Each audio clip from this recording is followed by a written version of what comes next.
To the Minister of Transport, can he confirm that the largest portion of economic benefit coming from rail projects such as the Auckland network electrification and the Onehunga branch line are time savings for road users? The Honourable Stephen Joyce. Mr Speaker, yes, that is usually the case for large urban transport projects, whether road or rail.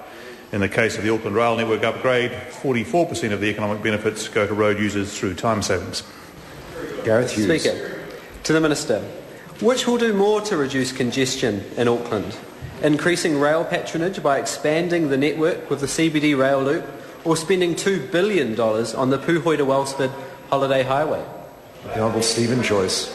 Mr Speaker, well, I thought I'd perhaps have to give the member a geography lesson. The Puhoi to Wellsford highway is not actually in the Auckland urban area.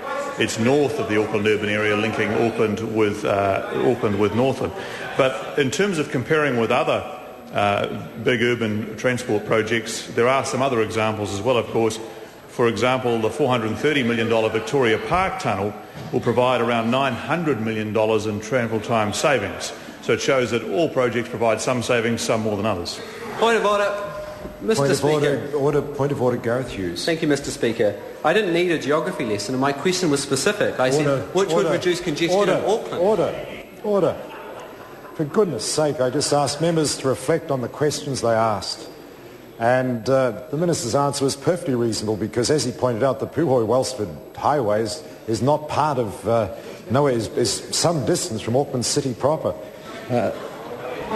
Point of order, Dr Russel Norman. Mr Speaker, the question was very specific and it was about whether one project reduces congestion more than another project. It's fine for the Minister to have his view about the geographical relationship, but it's a question about which one reduces congestion more. He can answer the question.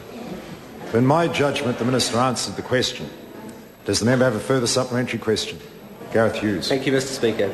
To the Minister, is it smart economics to use money from the National Land Transport Fund on projects that will reduce congestion for motorists, such as Auckland's CBD rail loop? The Honourable Stephen Joyce. Mr Speaker, of course, road users through the National Land Transport Fund make very big contributions to public transport for exactly those reasons. For example, over the next current 3-year period, roughly $633 million of the Land Transport Fund over that period is being spent on public transport services for entirely those reasons.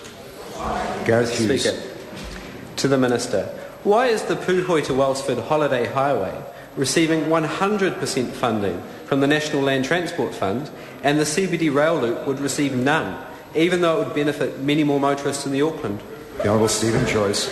Mr Speaker, the member presumes a number of things, but the reality is that the National Land Transport Fund is paid in for by road users, and they get benefits from different projects, and those projects are supported by the fund at different times. The main method by which public transport is contributed to by the National Land Transport Fund is by the subsidy of services, which it does a huge amount of, including both bus services and rail services.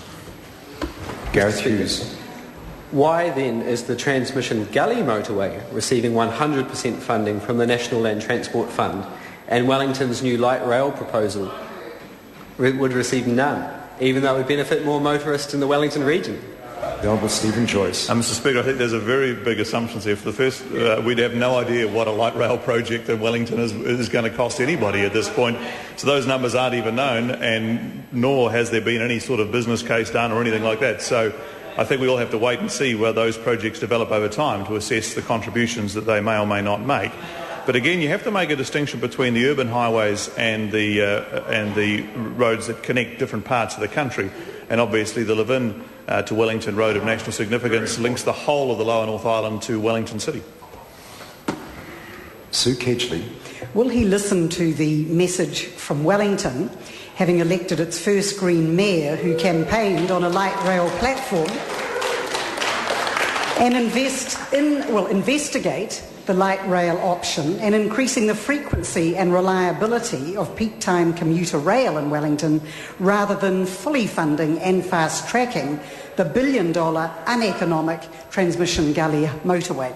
The Honourable Stephen Joyce. Mr Speaker, well, the reality is, Mr Speaker, that obviously the government's job is to invest the National Land Transport Fund for the whole of the country's benefit. and obviously the Wellington Mayor has views, and I look forward to having discussions about such projects. But how the member could possibly even ask anybody in this House to compare the benefits of a particular project with another one when she has no idea what it would cost to operate, to build or anything else is frankly astounding. Question number 6, the Honourable Ruth Dyson. Thank you, Mr.